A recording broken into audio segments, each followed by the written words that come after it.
Hey there, so this video is for you first-time homebuyers that maybe you're sitting on the fence. You're in markets like Toronto, Mississauga, where the house that you fell in love with is over $1 million, but you don't have that big whopping 20% down payment. So what we're going to do today is I'm going to show you how the changes coming up on December 15th are going to impact you and how potentially that could help you qualify for that mortgage that you wouldn't qualify for today. So let's start out with the basic changes. So they've basically increased the insured mortgage cap from 1 million to 1.5. That basically means that, look, if you don't have 20% down, the most house that you could buy is $1 million or less. Okay, so that's one thing that they changed.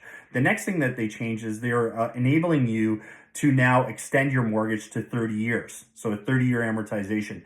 And you would think, big deal, whatever, I can go from 25 to 30 years. It is a massive deal, and let me show you how, okay? So the first thing we're gonna do is we're gonna go through a quick little scenario. I'll give you the basics on the client info. So fictitious client, let's say it's a couple, one person's making 95K a year, the next person's making 85K a year. One of them has a lease car payment of $575 a month. Other than that, they pay off their credit cards every single month.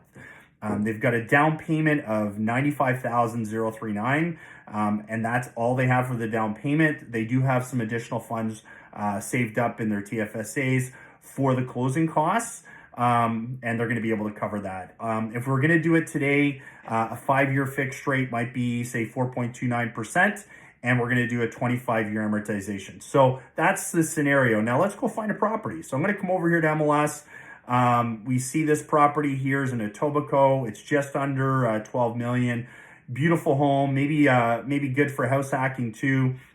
And we've got Oksana. Let me see if I pronounce this right. It is Marjanovic. So Oksana Marjanovic is the realtor here. Her information's on the screen if you do want to check out that property.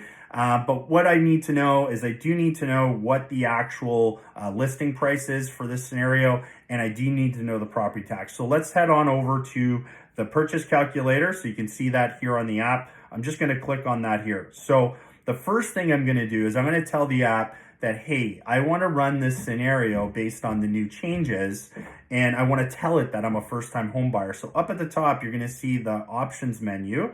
I'm going to click on that. First thing I'm going to tell it is I'm a first-time home buyer, okay? Then I'm going to go back into the options. I'm going to say, I want to enable the December 15th rules.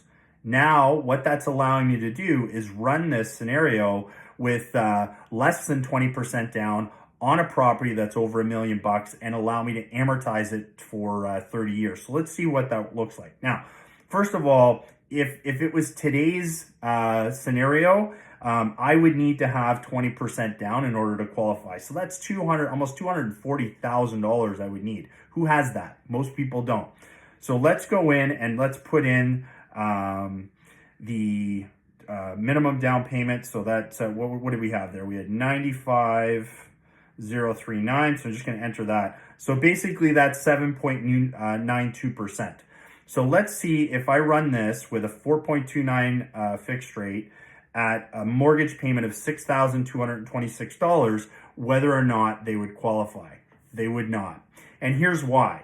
So when we're looking at, a lender's looking at qualifying you for a mortgage, there's two ratios that they look at, GDS and TDS. I've got lots of videos on that if you want to go to that. But basically, we need to be 39% on the GDS, and that's your gross debt service ratio. And we need to be 39 and lower. And on TDS, we need to be 44% or lower. So as you can see on the screen here, the TDS is not the problem, but the GDS is. So if I tried to submit this file right now to a lender with less than 20% down, not qualifying. Okay, so now let's talk about what happens if the rules change on December 15th. So let's go in, and all I'm gonna do here is I'm gonna change it from 30-year amortization or from 25-year amortization to 30-year. My monthly payment is going down drastically. So now my monthly payment is $5,665. And let's find out if the client would qualify. And as you look on the screen here, absolutely. So the GDS here is $3,769. TDS is already in line, so we're good there. And you can qualify. So folks, that's the big change. So just being able to switch something from a 25-year amortization to a 30-year amortization lower that monthly payment. With this scenario, they would qualify for that wonderful property, and their buyer's agent could contact Oksana and set up an appointment to review the property. So that's how it works, folks. And if you do want to download the app, on the screen here, you can see my QR code. Just scan that with your phone. It'll take you there, and you can download it that way, or just go to my website at kavanaghmortgages.ca, and you can download it there. And of course, if you do want to talk about getting a pre-approval, just contact me. I do free evaluations. Doesn't cost you a penny. Bye for now.